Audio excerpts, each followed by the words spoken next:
Hi everyone.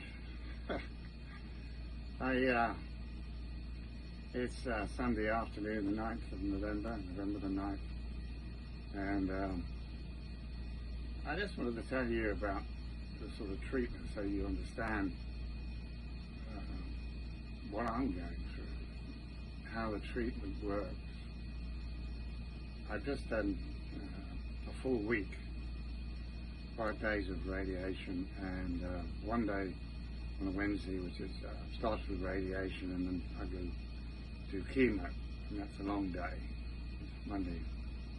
That was the first day of actually doing the burn of the cancer cells. They had done previously. The guys from radiation previous week had they'd done a lot of what they call mapping, and they had to mark out my body and do scans and to get it precise, because it isn't exact science. They're firing burning radiation into my body, and they've got to focus that very, very carefully so they don't hit any other organs, and in particular because of the proximity of my heart. Yeah, just to give you an idea of the markings they put on me. There you go. That's my heart's here. Okay, and they did. I got some small crosses on my sides. They put tattoos, little duck tattoos. So yeah, they did three days of that just to get it so precise. So when they start off on the Monday, I was a little bit anxious because that was the first day I was going to go and do the burn. So it starts early morning for me, and I'm going to ride down to the radiation centre, and my radiation starts at 9:45, and I just pop in see reception, and they're always ready for me. I don't have to wait. If I do take a seat for a minute, they're straight out down the corridor into the where they do all the procedures. Got several machines in there, different types of radiation machines, CAT scans and what have you. But this particular machine is, I'll send pictures so you can see what it's like. It's got wings and it's got a bench. I strip off my shirt and take the shoes off, put some warm socks on, sit on the bench, their table there, and they pack me up with white blankets, and over my arms and shoulders. I have to have my arms above and hang on to a grip. But the essential part is that once I'm on there, they have to do all the adjustments and get it. They have these like laser lines and whatever, and they treat me to be on this table in exactly the right position. Once I'm in that right position, I can't move. For that full hour, I have to be perfectly still. Okay, I'm breathing, and they've got a little box which is connected up to their terminal, and it wobbles around inside. There's no breathing. But so anyway, they take the first scan, and I'm inside this vault. The door is a foot thick, and they're outside doing their consoles.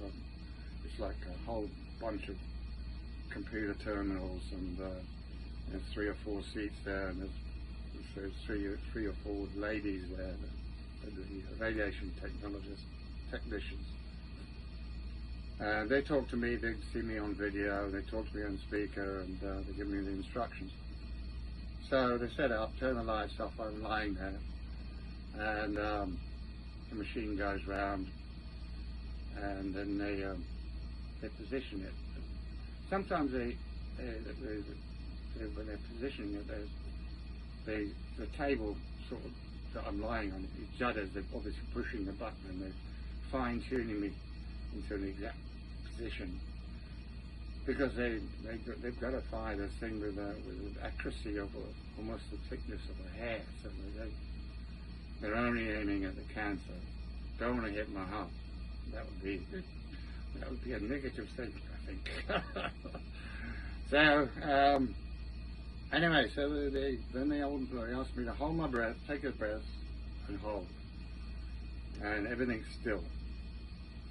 And that's when they do the burn. And the burn lasts about maybe 45 seconds, a minute. And I can hear it whirring and it kicks off. And then they can say breathe, and I'll start breathing again. And the machine goes round to the next position. And they do about 7 or 9 of these, around about that. The whole thing takes about, depending on how long they take to adjust it in the beginning, but it's about an hour. And it's so satisfying every time I hear that burn. I'm getting those cancer cells. And I'm determined to kill those cancer cells.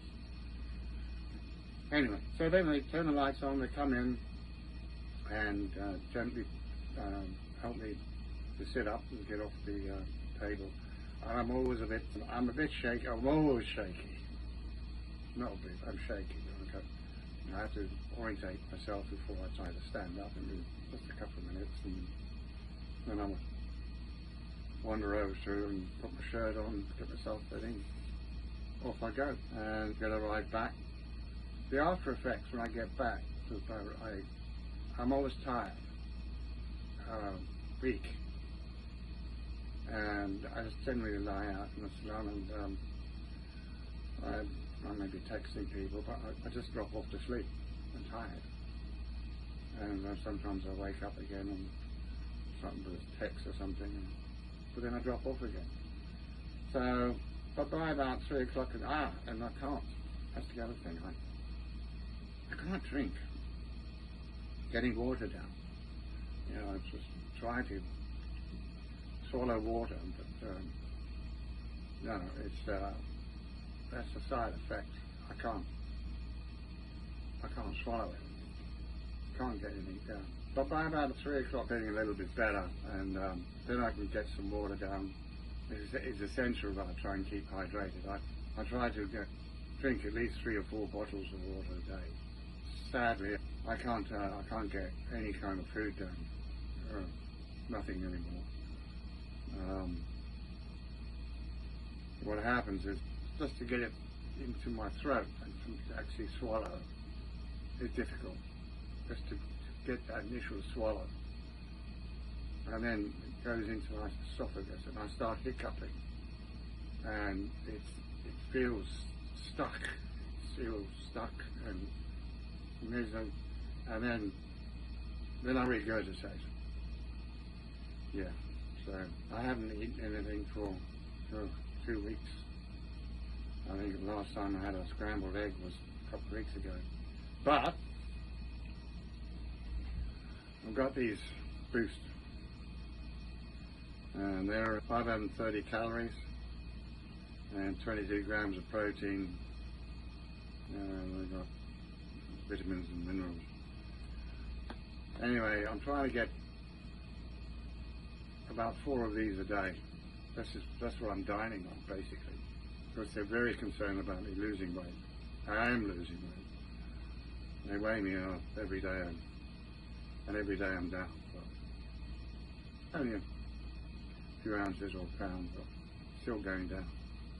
So they want me to try and maintain as much weight as possible. But if you can't swallow food, the only thing you've got is this.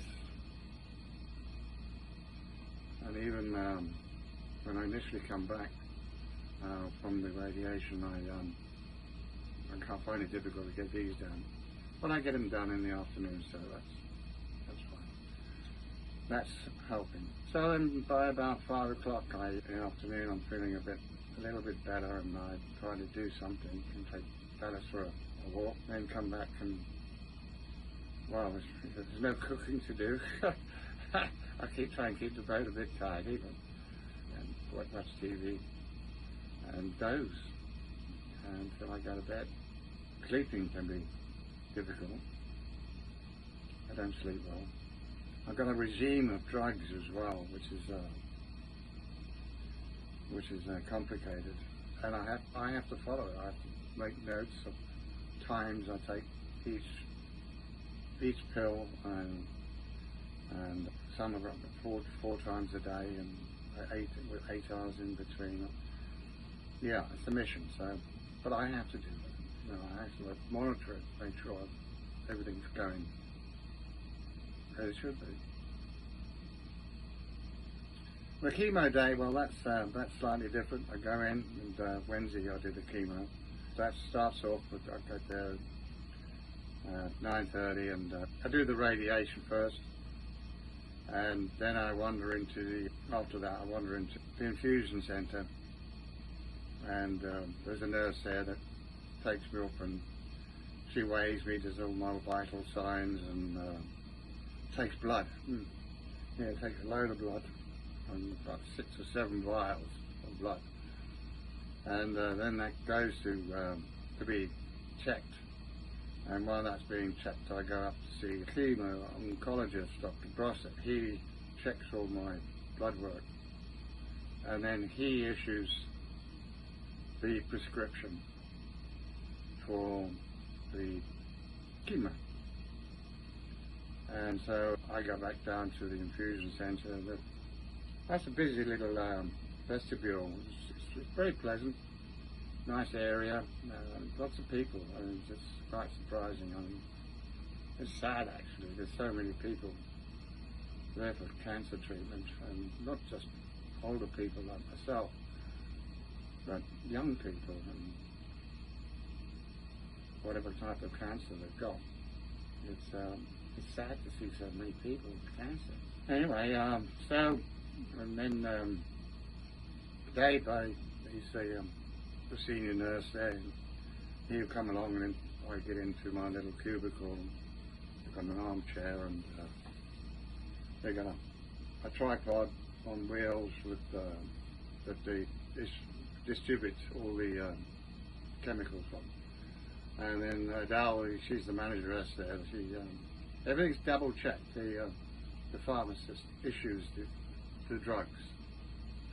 They're checked against my name, date of birth, correct drugs, and it's done in triplicate between the 2 nurses and the manageress before they even start. First thing they do is they got a regime of anti-nausea drugs, and there's 2 types of drugs they use for that, and they deliver them separately, and it takes each one it goes through the machine, and it's monitored in the exact amount and quantity and over the time. So each one of those is about half an hour, and then we start. It's 2, so it's half an hour first, half an hour for the second, and you have a little bit of a break, and they set up the 2 types of drugs that are the chemo drugs, which are actually attacking the cancer. That's a bit longer. Put them in the machine and chips into my body. They do it up through my arm, which is convenient. So each one of those is about an hour. There's maybe a little 5, 10, 15 minutes break in between. So the whole chemo is about 4 hours. So that's a long day. An hour for the radiation, so that's 5. And then there's all moving around. So I'm there for about 6 hours before I get back. The chemo, I mean, there's no pain in it, but it gives my body a very strange sensation. I noticed this week I started getting tinnitus back. It is a side effect. And then I felt as if I was getting prickles or trembles. But I looked at my hands and they're perfectly steady.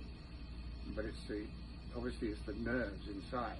So this stuff, it has a whole effect everywhere around the body. Well, last day, Friday was the worst. After that radiation treatment, I really felt bad afterwards. It took me all afternoon to recover, and that's it basically. On the sort of morale, being positive about things, that's essential. Your mind does wander. I mean, naturally. The great thing in actual fact was you guys, with your support, and Laura's been doing a great stuff with that GoFundMe, your support just the positive support from friends all around the world, Australia, New Zealand, Mauritius, Bahrain, England, around here in the States. Just that positive energy. It keeps me positive. It gives me a boost.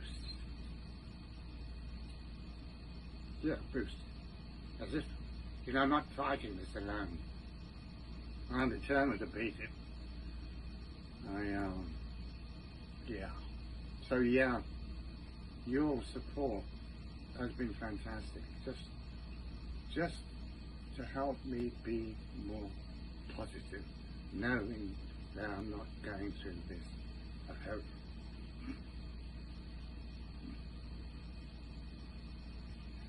Anyway, I hope that gives you an idea of what's taking place, and I'll try and give another update next week. I've got 5 or 6 more of these sessions, 5 or 6 more of these weeks, and yeah. Thank you all. Thank you all very much.